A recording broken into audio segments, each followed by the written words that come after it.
নমস্কাৰ বন্ধু-বান্ধৱীসকল, আপোনালোকক স্বাগতম জনাইছোঁ মোৰ ইউটিউব চেনেললৈ। আৰু আজি আপোনালোকক শেহতীয়াকৈ যি আমাৰ SRD শিক্ষকসকলৰ দৰমহা সম্পৰ্কে যি বিভ্ৰান্তিৰ সৃষ্টি কৰি আমাৰ অসম চৰকাৰৰ শিক্ষা বিভাগে এটি নটিচ জাৰি কৰিছিলে, তাৰ বিৰুদ্ধে এতিয়া অসম ৰাজ্যিক প্ৰাথমিক শিক্ষক সন্মিলনীয়ে তেখেতসকলৰ SRD শিক্ষকসকলৰ সমৰ্থনত এটি আন্দোলনৰ কাৰ্যসূচী হাতত লৈছে। শেহতীয়াকৈ তেখেতসকলে সংবাদ মাধ্যমৰ যোগেদি জনাইছিল যে আগন্তুক 5 তাৰিখৰ ভিতৰত যদি এই সম্পৰ্কে যদি কোষাগাৰৰ দ্বাৰা যদি তেখেতসকলক দৰমহা প্ৰদান কৰা নহয়, তেন্তে আগন্তুক 5 তাৰিখৰ পৰা আন্দোলনৰ কাৰ্যসূচী হাতত লোৱা হ'ব। আৰু এই আন্দোলনৰ কাৰ্যসূচীৰ যি পৰিপ্ৰেক্ষিততে তেখেতসকলে আজি এটি প্ৰাথমিক শিক্ষা বিষয়া অৰ্থাৎ মাননীয় সঞ্চালক মহোদয়লৈ তেখেতসকলে এই পত্ৰটো প্ৰদান কৰিছে। আৰু পত্ৰটোত লিখা আছে, প্ৰতি মাননীয় সঞ্চালক মহোদয়, প্ৰাথমিক শিক্ষা অসম চৰকাৰ, বিষয় SRD শিক্ষকৰ দৰমহা কেন্দ্ৰিক সমস্যা সমাধানৰ দাবীত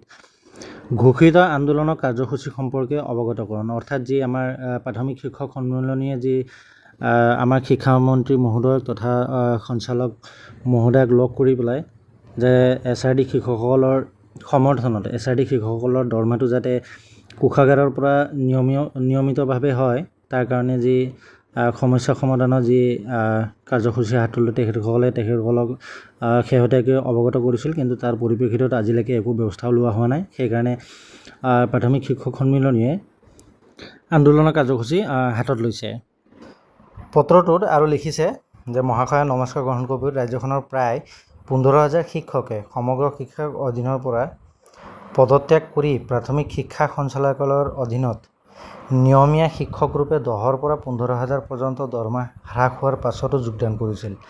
তেওঁলোকে নিযুক্তি পত্ৰত দিয়া নীতিৰ ধৰণে দৰমহা ভোগ কৰি আহিছিল, কিন্তু হঠাৎ তেওঁলোকৰ দৰমহা ৰাজ্যিক কোষাগাৰৰ পৰা নিদিয়াৰ সিদ্ধান্ত গ্ৰহণ কৰি শিক্ষকসকলক ফিন আছামৰ পৰা বাহিৰত অনাৰ বাবে কৰা আদেশ বাতিলৰ দাবীত অহা 7 আগষ্ট 2026 তাৰিখে দিনৰ 1 বজাৰ পৰা 1 ঘণ্টীয়া ধৰ্ণা কাৰ্যসূচী ৰূপায়ণ কৰি মুখ্যমন্ত্ৰীলৈ প্ৰশ্নপত্ৰ আৰু মহামহিম ৰাজ্যপাল, কেন্দ্ৰীয় শিক্ষামন্ত্ৰী, সমগ্ৰ শিক্ষা ভাৰত চৰকাৰলৈ স্মাৰক পত্ৰ প্ৰদান কৰা হ'ব।